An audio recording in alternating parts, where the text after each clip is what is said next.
नमस्कार मित्रांनो, मी सुमित भोसले आणि तुमचं कॅलिफोर्निया 30 फार्म्समध्ये हार्दिक स्वागत आहे. तर आमच्या रोजच्या कामामधलं अजून एक महत्त्वाचं काम की जस्ट नवीन झालेल्या पिल्लांना दूध पाजणं. एक पहिल्या आठवड्यापर्यंत आहे ना, ह्या सगळ्या लहान पिल्लांना जरा व्यवस्थित धरून दूध पाजावं लागतं. ॲज आईचंच दूध पाजतोय, पण प्रत्येक पिल्लू, जसं आपण परवाच्या एका व्हिडिओमध्ये बघितलं की ती आई अगदी बोलवून त्या पिल्लाला दूध पाजत होती व्यवस्थितपणे, तसं प्रत्येक शेळी करेलच असं नाही. सो त्यामुळे काही पिल्लांना आपल्याला धरून, म्हणजे शेळीला अशा पद्धतीने थोडंसं धरून त्या पिल्लांना दूध पाजावं लागतं, जोपर्यंत ती पिल्लं बाळसं धरतात. एकदा का पिल्लांनी बाळसं धरलं म्हणजे त्यांची पोश्चर आणि उभं राहण्याची ताकद वगैरे व्यवस्थित तयार झाली की मग ते स्वतःहून जाऊन पितात.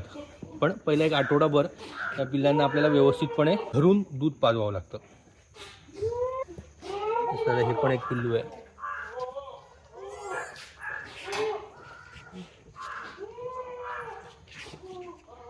ह्याचं दूध पिऊन झालेलं आहे.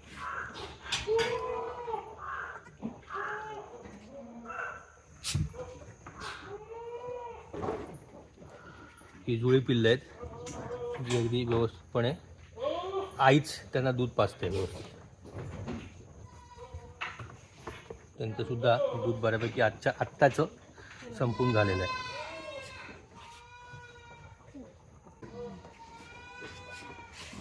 आणि हे दूध प्यायल्यावरती अशी व्यवस्थित लघवी केली म्हणजे समजायचे की आत्ताच्यासाठी याचं पोट भरलेलं आहे.